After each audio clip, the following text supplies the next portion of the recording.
What is going on, everybody?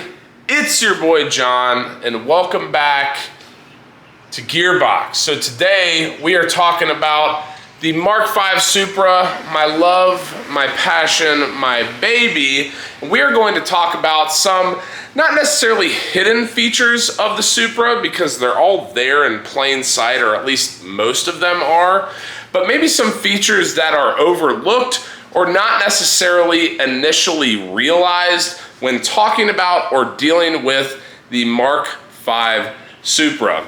So to kick it off to number one, we're going to talk about, personally, one of my favorite features of cars. And yes, I have my key fob here. This was a feature on my first car ever, which, in case you don't know, was a 2012 Honda Accord JDM for life, bro. So what we're going to do here is we are going to hit the unlock button on the key fob to bring the mirrors out, and then we are going to press and hold said button in order to let the windows roll down. Keep in mind, if you don't want them to roll down all the way, you can just lift your finger off. But if you live in the South or anywhere that it's hot, this is a phenomenal way to go up to your car and get in your car and not just sweat your ass off the second you sit down. Let it air out a little bit, and it's gonna be a tad more comfortable when you get in.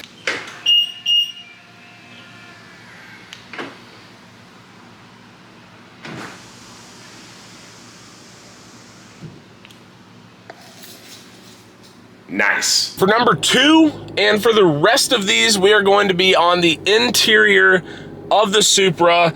So for number two, this is something that isn't necessarily like super important, but could be important if you find yourself in an awkward situation, and that is folding the mirrors in.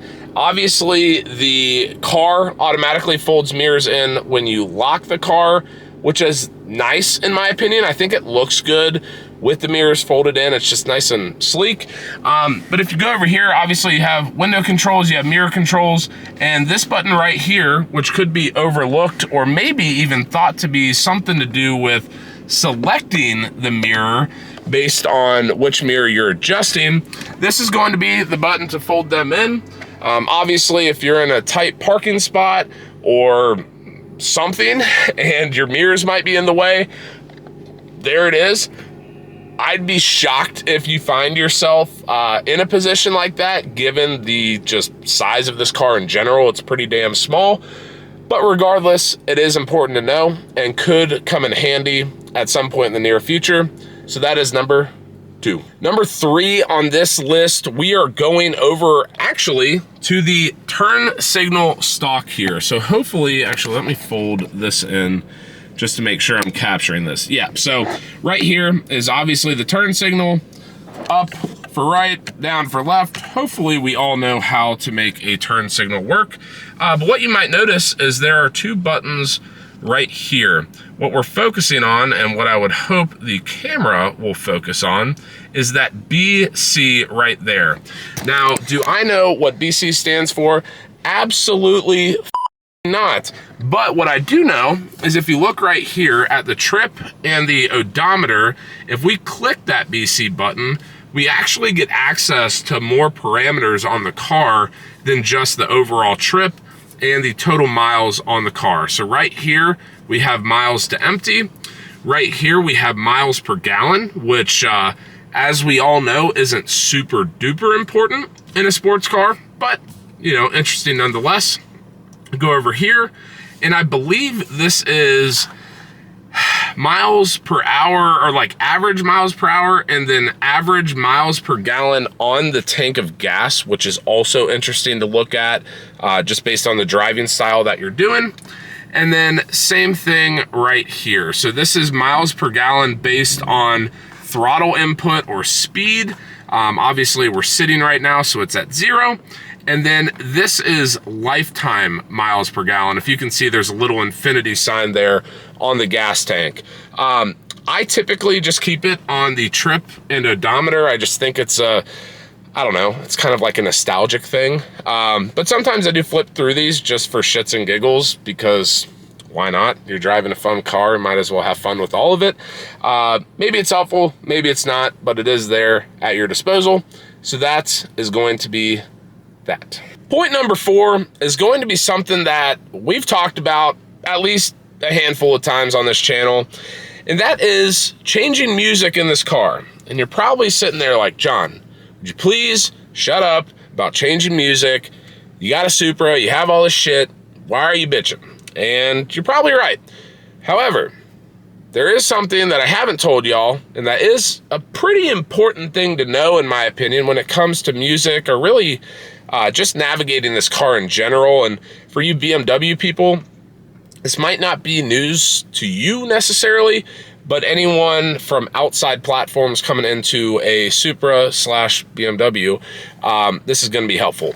So as we know, we're banging some Morgan Wallen right now, and we have this button right here to change songs. So now we're on Alan Jackson, and that's what it is. What you might not know is that you can use this right here. So I want to be careful, because if you mess with this, it will mess up the orientation in my presentation here. But this thing spins like a dial, but it also has rockers. So where the arrows are, you can push on it and rock it forward, backward, left, and right. And so what you see here is if we rock this to the right, we are now on an absolute banger from the late 2000s, maybe 2011, if we're being honest. And same thing, if we go back here, we're going to go back to Alan Jackson Drive. I mean, what better way to do that? Now, a third way that we can do this is we can actually spin this wheel. And so as you see us highlighting some of these things right here, so it's going up the left side, we go over. Then of course, we get here, we can click that and scroll through whatever. In my opinion, that's the most interesting one. There's like so many different ways to do it that aren't on the steering wheel. It's almost like they're trying to overcompensate for not having a stupid button on the steering wheel, but they do give you the option nonetheless. And as stupid as this might sound, this is a little more ergonomic to me than that. So take it as you wish, but it is something that I randomly learned. I wasn't even trying to do it, but we figured it out. So I figured I'd pass it on to you guys. And now we are on to 5th and final point. Okay, so for number 5 on this list, I think this one's pretty interesting, and it kind of follows along the same lines as changing the music, as far as BMW people will probably know this, but non-BMW folks will not. And that is the fact that this little doohickey right here is not only, you know, a spinning boy or a rocky boy or whatever the hell you want to call it, this is also a touchpad. Oh. So if you look up here, we're drawn. And so if you're in your, you know, navigation, let's call it, and you want to go to 1, 2, 3, 4, 5 Main Street,